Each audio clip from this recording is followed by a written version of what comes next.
O desejado de todas as nações. Capítulo 62. O banquete em casa de Simão. Este capítulo se baseia em Mateus capítulo 26, versos 6 a 13, Marcos capítulo 14, versos 3 a 11, Lucas capítulo 7, versos 36 a 50 e João capítulo 11, versos 55 a 57 e capítulo 12, versos 1 a 11. Simão de Betânia era considerado discípulo de Jesus. Era um dos poucos fariseus que se unira abertamente aos seus seguidores. Reconhecia-o como mestre e acalentava esperanças que fosse o Messias, mas não o aceitara como Salvador. Seu caráter não estava transformado. Permaneciam sem mudança seus princípios. Simão fora curado de lepra, e isso é que o atraíra a Jesus. Desejara mostrar sua gratidão e, na última visita de Cristo a Betânia, ofereceu um banquete ao Salvador e a seus discípulos. Esta festa reuniu muitos dos judeus. Havia por esse tempo grande agitação em Jerusalém. Cristo e sua missão estavam atraindo mais atenção do que nunca. Os que tinham ido à festa observavam-lhe atentamente os movimentos e alguns com os olhos hostis. O Salvador chegara a Betânia apenas 6 dias antes da Páscoa e, como de costume, buscara repouso em casa de Lázaro. As multidões de viajantes que se dirigiam rumo à cidade divulgaram as novas de que ele estava a caminho para Jerusalém e descansaria o sábado em Betânia. Havia entre o povo grande entusiasmo. Muitos afluíam a Betânia, alguns por simpatia para com Jesus e outros por curiosidade de ver a pessoa que fora ressuscitada dos mortos. Muitos esperavam ouvir de Lázaro uma história maravilhosa das cenas testemunhadas depois da morte. Surpreendiam-se de que ele não lhes contasse coisa alguma. Não tinha nada para contar a respeito. Declara a inspiração: os mortos não sabem coisa nenhuma. O seu amor, o seu ódio e a sua inveja já pereceram. Mas Lázaro tinha um maravilhoso testemunho a dar com respeito à obra de Cristo. Para esse fim fora ressuscitado. Com segurança e poder, declarava que Jesus era o Filho de Deus. As notícias levadas para Jerusalém pelos que visitavam Betânia aumentavam a agitação. O povo estava ansioso de ver e ouvir a Jesus. Havia uma geral interrogação se Lázaro o acompanharia a Jerusalém e se o profeta seria coroado rei durante a Páscoa. Os sacerdotes e príncipes viram que seu domínio sobre o povo continuava a enfraquecer e mais acerbo se tornava seu ódio contra Jesus. Mal podiam esperar a oportunidade de o tirar de seu caminho para sempre. À medida que o tempo passava, começaram a temer que afinal talvez não fosse a Jerusalém. Lembravam-se de quantas vezes lhes frustrara os desígnios assassinos e temiam que lhes houvesse lido os pensamentos contra ele e permanecesse ausente. Mal podiam ocultar sua ansiedade e indagavam entre si: que vos parece? Não virá a festa? Foi convocado o concílio dos sacerdotes e fariseus.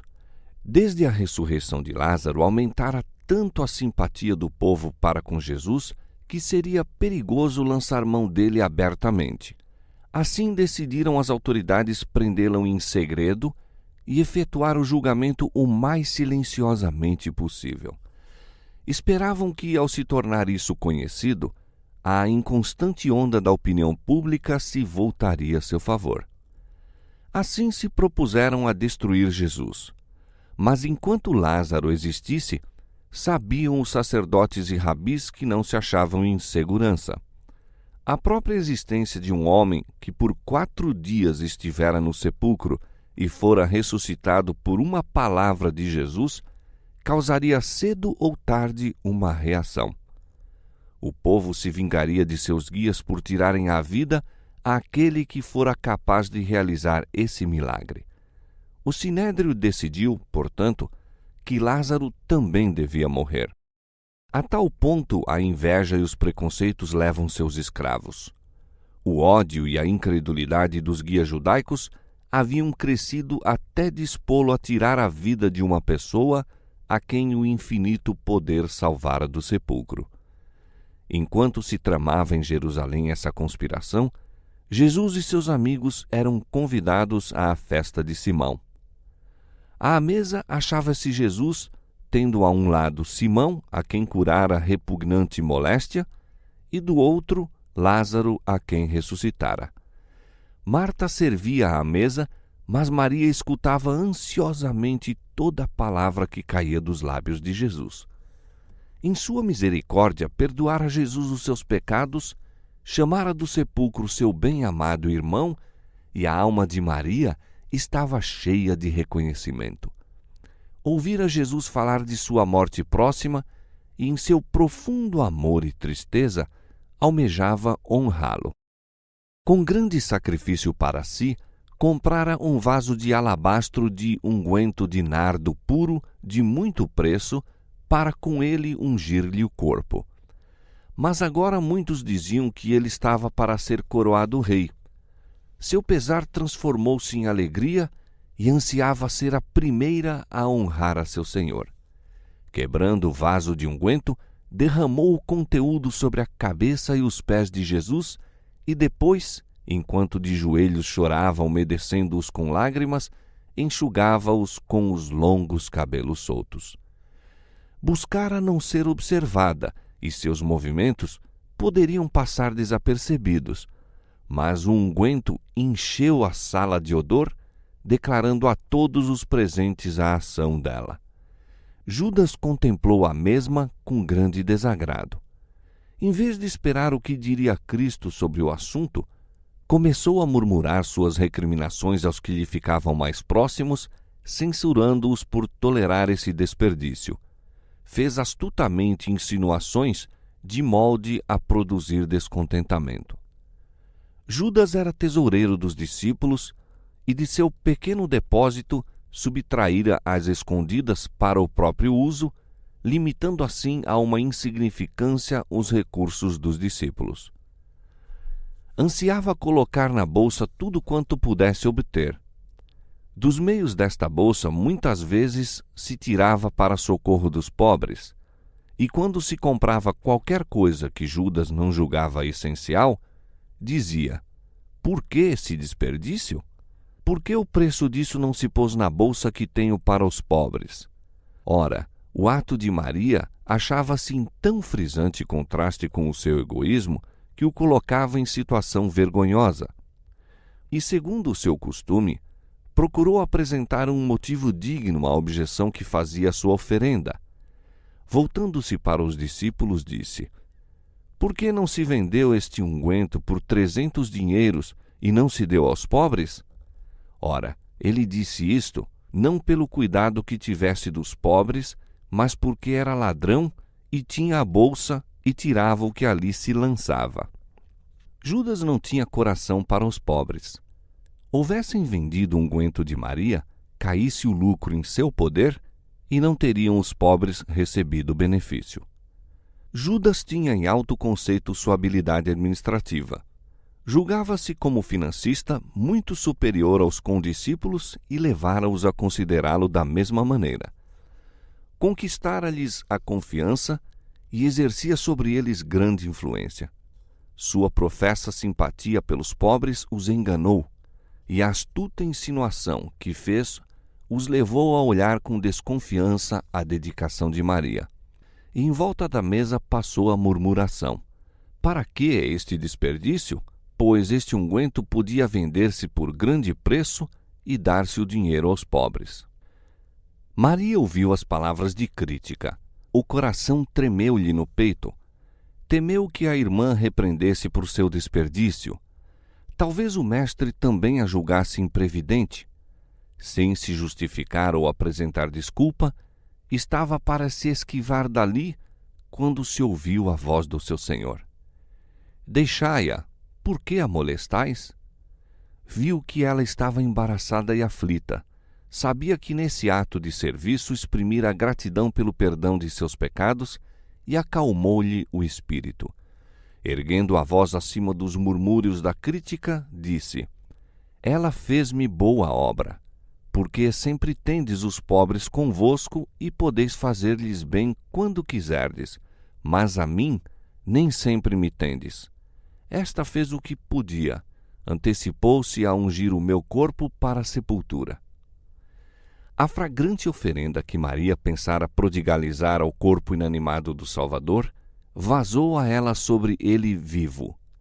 No sepultamento, seu aprazível odor não poderia impregnar senão o túmulo. Agora alegrou-lhe o coração com a certeza de sua fé e amor. José de Arimateia e Nicodemos não ofereceram suas dádivas de amor a Jesus em vida. Com amargo pranto levaram suas custosas especiarias ao frio e inconsciente corpo. As mulheres que levaram especiarias ao sepulcro, debalde o fizeram, pois verificaram ter ele ressuscitado. Mas Maria, extravasando seu amor sobre o Salvador enquanto ele tinha conhecimento da dedicação dela, estava-o preparando para seu sepultamento. E ao baixar a treva de sua grande prova, levou consigo a lembrança desse ato, penhor do amor que seus remidos lhe votariam para sempre. Muitos há que levam aos mortos preciosos dons. De pé ao lado da querida figura para sempre silenciosa, proferem abundantes palavras de amor. Ternura, apreço, dedicação, tudo é prodigalizado àquele que já não vê nem ouve.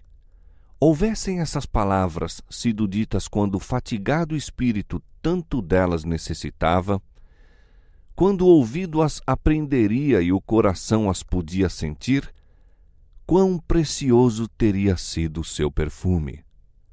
Maria não sabia toda a significação de seu ato de amor. Não podia responder a seus acusadores. Não saberia explicar por que escolher aquela ocasião para ungir a Jesus. O Espírito Santo planejara por ela e ela lhe obedecera às sugestões. A inspiração não se detém para dar o motivo. Presença invisível fala ela à mente e à alma e move o coração para agir. Ela é sua própria justificação.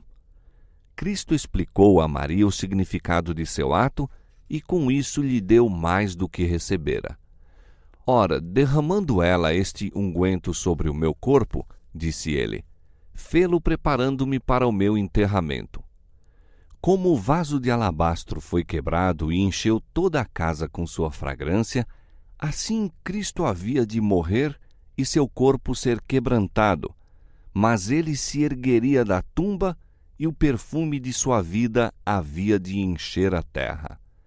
Cristo nos amou e se entregou a si mesmo por nós, em oferta de sacrifício a Deus, em cheiro suave. Em verdade vos digo, declarou Cristo, que em todas as partes do mundo onde este evangelho for pregado, também o que ela fez será contado para sua memória. Contemplando o futuro, o Salvador falou com segurança a respeito de seu evangelho. Ele devia ser pregado por todo o mundo. E onde quer que se estendesse o evangelho, a oferenda de Maria havia de espargir sua fragrância e por sua ação espontânea seriam abençoados outros corações. Erguer-se-iam e cairiam impérios, seriam esquecidos nomes de monarcas e conquistadores, mas o feito dessa mulher seria imortalizado nas páginas da história sagrada. Enquanto o tempo durasse, aquele partido vaso de alabastro contaria a história do abundante amor de Deus a uma raça caída. O ato de Maria achava-se em assinalado contraste com o que Judas estava para praticar. Que incisiva lição poderia ter Cristo dado àquele que lançara a semente da crítica e do mau juízo na mente dos discípulos? Com quanta justiça poderia o acusador haver sido acusado? Aquele que lê os motivos de cada alma e entende toda a ação poderia ver aberto aos olhos dos convivas da festa sombrios capítulos da vida de Judas. Poderia ter sido patenteada a vã pretensão em que o traidor baseava suas palavras, pois, em vez de compadecer-se dos pobres, roubava-os do dinheiro que se destinava a socorrê-los. Poderia haver sido excitada indignação contra ele por sua opressão à viúva, ao órfão e ao jornaleiro. Houvesse, porém, Jesus desmascarado Judas, isso teria sido apresentado como causa da traição. E se bem que acusado de ladrão, Judas teria captado simpatia mesmo entre os discípulos. O Salvador não o repreendeu e evitou assim dar-lhe desculpa para a traição.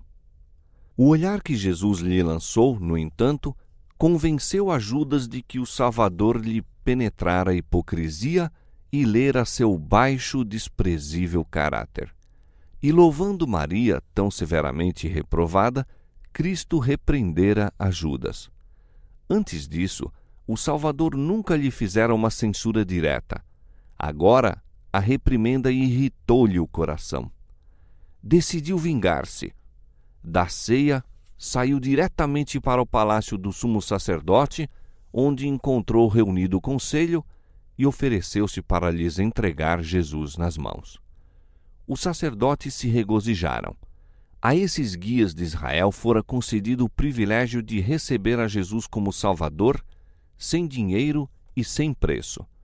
Mas recusaram o precioso dom a eles oferecido no mais terno espírito de constrangedora afeição. Recusaram aceitar aquela salvação que é mais valiosa do que ouro e compraram seu Senhor por 30 moedas de prata. Judas condescendera com avareza até que ela lhe dominara todos os bons traços de caráter. Invejou a dádiva feita a Jesus. Seu coração queimou de inveja de que o Salvador fosse objeto de uma oferenda digna dos monarcas da terra. Por uma quantia muito inferior à do vaso de unguento, traiu a seu Senhor. Os discípulos não eram como Judas. Amavam o Salvador. Não lhe apreciavam, entretanto, o elevado caráter. Houvessem compreendido o que fizera por eles, e teriam sentido que coisa alguma que lhe fosse oferecida era desperdiçada. Os magos do Oriente, que tão pouco sabiam a respeito de Jesus, haviam mostrado mais verdadeiro apreço da honra que lhe era devida. Levaram preciosas dádivas ao Salvador e diante dele se inclinaram em homenagem quando era ainda um simples bebê deitado na manjedoura. Cristo dá valor aos atos de sincera cortesia. Quando qualquer lhe presta um favor, com celestial delicadeza ele o abençoava. Não recusava a mais singela flor arrancada pela mão de uma criança e a ele oferecida com amor. Aceitava as ofertas dos pequeninos e abençoava os doadores, inscrevendo-lhes o nome no livro da vida. A unção feita por Maria acha-se nas Escrituras mencionada como distintivo das outras Marias. Atos de amor e reverência para com Jesus são uma demonstração de fé nele como Filho de Deus.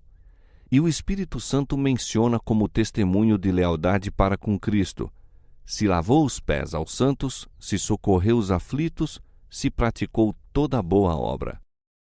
Cristo se deleitava no sincero desejo de Maria de fazer a vontade de seu Senhor. Aceitava a riqueza do puro afeto que seus discípulos não compreendiam, não queriam compreender. O desejo que Maria tinha de prestar esse serviço a seu Senhor era para ele de mais valor que todos os preciosos ungüentos da terra, pois exprimia seu apreço pelo Redentor do mundo. Era o amor de Cristo que a constrangia. Enchia-lhe a alma a incomparável excelência do caráter de Cristo. Aquele ungüento era símbolo do coração da doadora. Era demonstração exterior de um amor nutrido por correntes celestiais e que chegara a ponto de extravasamento. A obra de Maria era exatamente a lição que os discípulos necessitavam para mostrar-lhes que seriam aprazíveis a Cristo as expressões de amor por parte deles. Jesus fora-lhes tudo e não percebiam que em breve seriam privados de sua presença, que dentro em pouco não lhe seria dado oferecer-lhe nenhum sinal de reconhecimento por seu grande amor. A soledade de Cristo, separado das cortes celestiais, vivendo a vida da humanidade, nunca a compreenderam nem apreciaram devidamente os discípulos. Foi muitas vezes magoado porque não lhe dispensavam aquilo que deles deveria ter recebido. Sabia que, estivessem sob a influência dos anjos celestiais que o acompanhavam, também haviam de considerar que nenhuma dádiva era de suficiente valor para exprimir o espiritual afeto do coração. Seu reconhecimento posterior deu-lhes o verdadeiro sentimento quanto às muitas coisas que poderiam ter feito para Jesus, exprimindo o amor e o reconhecimento de seu coração enquanto lhe estavam ao lado. Quando não mais Jesus se achava entre eles e se sentiam na verdade como ovelhas sem pastor, começavam a ver como poderiam ter manifestado para com ele atenções que lhe teriam alegrado o coração. Não mais então censuraram a Maria, mas a si mesmos. Oh, se lhes fosse dado retirar sua crítica e apresentarem os pobres como mais dignos da oferenda do que Jesus!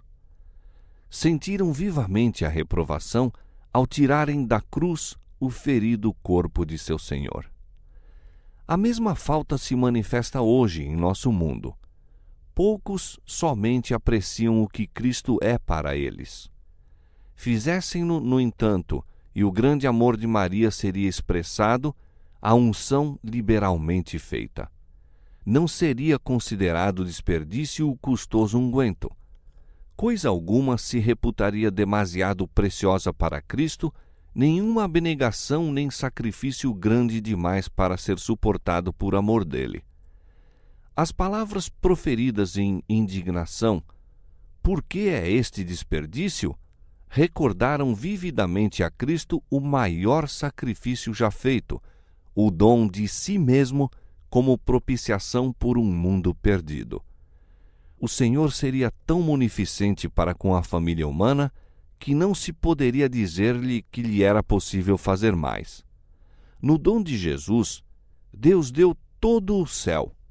Sob o ponto de vista humano, esse sacrifício era um espantoso desperdício. Para o raciocínio humano, todo o plano da salvação é um desperdício de misericórdias e recursos. Encontramos por toda parte abnegação e sacrifício feito com toda a alma. Bem podem as hostes celestiais contemplar, com assombro, a família humana que recusa ser erguida e enriquecida com o ilimitado amor expresso em Cristo. Bem podem elas exclamar: "Por que este grande desperdício?" Mas a expiação por um mundo perdido devia ser plena, abundante, completa. A oferenda de Cristo foi inexcedivelmente abundante para abranger toda a alma que Deus criou. Não se podia restringir de modo a não exceder o número dos que haviam de aceitar o grande dom. Nem todos os homens são salvos. Todavia, o plano da salvação não é um desperdício pelo fato de não realizar tudo o que foi provido por sua liberalidade. Há o suficiente e sobeja ainda. Simão, o hospedeiro, fora influenciado pela crítica de Judas à dádiva de Maria e surpreendeu-se do procedimento de Jesus. Seu orgulho farisaico ofendeu-se. Sabia que muitos de seus hóspedes estavam olhando a Jesus com desconfiança e desagrado. Simão disse no seu interior: "Se este fora profeta, bem saberia quem é e qual é a mulher que lhe tocou, pois é uma pecadora." Curando Simão da lepra, Cristo o salvara de uma morte em vida. Mas agora Simão duvidava se o Salvador era profeta. Por Cristo permitir que essa mulher dele se aproximasse, por não a desprezar como alguém cujos pecados são demasiado grandes para serem perdoados, por não mostrar que compreendia haver ela caído, Simão foi tentado a pensar que ele não era profeta. Jesus nada sabe dessa mulher, tão pródiga em demonstrações, pensou ele, ou não lhe permitiria que o tocasse. Foi, porém, a ignorância de Simão acerca de Deus e de Cristo que o levou a assim pensar. Não compreendeu que o Filho de Deus deve agir à maneira divina, compassiva, terna e misericordiosamente. A maneira de Simão era não fazer caso do penitente serviço de Maria. Seu ato de beijar os pés de Cristo e ungir-lhes com o unguento foi exasperante para seu coração endurecido. Pensou que, se Cristo fosse profeta, reconheceria os pecadores e os repreenderia. A esse inexpresso pensamento, respondeu o Salvador: Simão, uma coisa tenho a dizer-te. Um certo credor tinha 2 devedores. Um devia-lhe 500 dinheiros e o outro 50. E, não tendo ele com que pagar, perdoou-lhes a ambos. Dize, pois, qual deles o amará mais? E Simão, respondendo, disse: Tenho para mim que é aquele a quem mais perdoou. E ele lhe disse: Julgaste bem.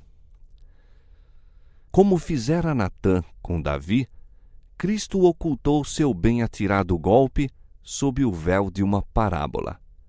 Lançou sobre o hospedeiro a responsabilidade de proferir a própria sentença. Simão induzira ao pecado a mulher que ora desprezava. Fora por ele profundamente prejudicada. Pelos 2 devedores da parábola eram representados Simão e a mulher. Jesus não intentava ensinar que diferentes graus de obrigação houvessem de ser sentidos pelas 2 pessoas, pois cada um tinha um débito de gratidão que nunca se poderia solver.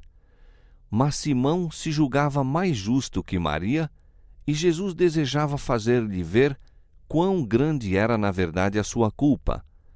Queria mostrar-lhe que seu pecado era maior que o dela, tão maior como um débito de 500 dinheiros é superior a uma dívida de 50.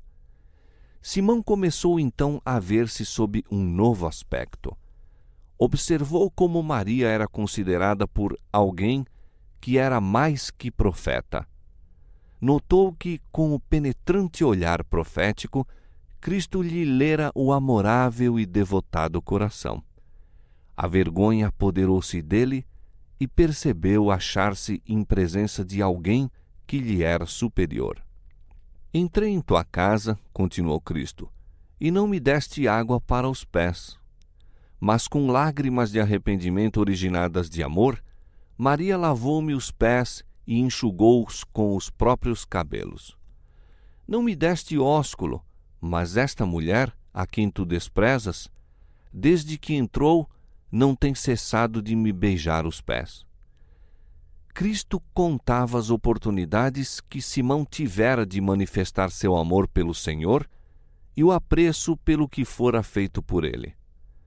Claramente, se bem que com delicada polidez, o Salvador assegurou a seus discípulos que o coração se lhe magoa quando seus filhos se descuidam de manifestar gratidão para com ele por palavras e atos de amor. O perscrutador do coração lera os motivos que deram lugar ao ato de Maria e viu também o espírito que instigara as palavras de Simão. Vês tu esta mulher? Disse-lhe. É uma pecadora. Digo-te que os seus muitos pecados lhe são perdoados, porque muito amou. Mas aquele a quem pouco é perdoado, pouco ama. A frieza de Simão e sua negligência para com o Salvador mostravam quão pouco apreciava a mercê que lhe fora feita. Julgava honrar a Jesus convidando-o à sua casa, mas viu-se então como na realidade era. Enquanto pensara ler seu hóspede, este o estivera lendo a ele. Viu quão justo era o juízo de Cristo a seu respeito. Sua justiça fora um vestido de farisaísmo. Desprezara a compaixão de Jesus. Não o reconhecera como representante de Deus. Ao passo que Maria era uma pecadora perdoada, ele era um não perdoado pecador. A rigorosa regra de justiça que quisera impor contra ela condenava-o a ele próprio. Simão foi tocado pela bondade de Jesus em não o repreender abertamente diante dos hóspedes. Não fora tratado como desejara que Maria o fosse. Viu que Jesus não desejava expor sua culpa diante dos outros, mas buscava, por uma exata exposição do fato, convencer-lhe o espírito e, por piedosa bondade, vencer-lhe o coração. Uma severa acusação haveria endurecido Simão contra o arrependimento, mas a paciente admoestação o convenceu de seu erro. Viu a magnitude do débito que tinha para com seu Senhor. Seu orgulho humilhou-se, ele se arrependeu e o altivo fariseu tornou-se um humilde e abnegado discípulo. Maria fora considerada grande pecadora, mas Cristo sabia as circunstâncias que lhe tinham moldado a vida. Poderia haver-lhe extinguido na alma toda a centelha de esperança, mas não o fez. Fora ele que a erguera do desespero e da ruína. 7 vezes ouvira ela sua repreensão aos demônios que lhe dominavam o coração e a mente. Ouvira-lhe o forte clamor ao Pai em benefício dela. Sabia quão ofensivo é o pecado à sua imaculada pureza e em sua força vencera. Quando, aos olhos humanos, seu caso parecia desesperado, Cristo viu em Maria aptidões para o bem. Viu os melhores traços de seu caráter. O plano da redenção dotou a humanidade de grandes possibilidades e em Maria se deviam as mesmas realizar. Mediante sua graça, tornou-se participante da natureza divina. Aquela que caíra e cuja mente fora habitação de demônios, chegara bem perto do Salvador em associação e serviço. Foi Maria que se assentou aos pés de Jesus e dele aprendeu. Foi ela que lhe derramou na cabeça o precioso unguento e banhou os pés com as próprias lágrimas. Achou seus pés da cruz e o seguiu ao sepulcro. Foi a primeira junto ao sepulcro depois da ressurreição, a primeira a proclamar o Salvador ressuscitado. Jesus conhece as circunstâncias de toda a alma. Podeis dizer, sou pecador, muito pecador. Talvez o sejais, mas quanto pior fordes, tanto mais necessitais de Jesus.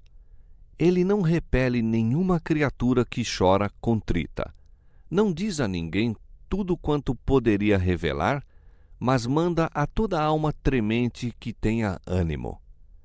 Perdoará abundantemente todos quantos a ele forem em busca de perdão e restauração. Cristo poderia comissionar os anjos do céu para derramar as taças de sua ira sobre nosso mundo, a fim de destruir a todos quantos estão cheios de ódio contra Deus. Poderia apagar essa mancha negra do seu universo, mas assim não faz. Acha-se hoje ante o altar de incenso, apresentando perante Deus as orações dos que desejam seu auxílio. As almas que a ele se volvem em busca de refúgio, Cristo erguerá acima da acusação e da contenda das línguas. Nenhum homem ou anjo mau pode incriminar a essas almas. Cristo as liga à sua própria natureza humano-divina. Acham-se ao lado daquele que tomou sobre si os pecados, na luz que procede do trono divino. Quem intentará acusação contra os escolhidos de Deus? É Deus quem os justifica. Quem os condenará? Pois é Cristo quem morreu, ou antes, quem ressuscitou dentre os mortos, a qual está à direita de Deus e também intercede por nós. Romanos capítulo 8, versos 33 e 34.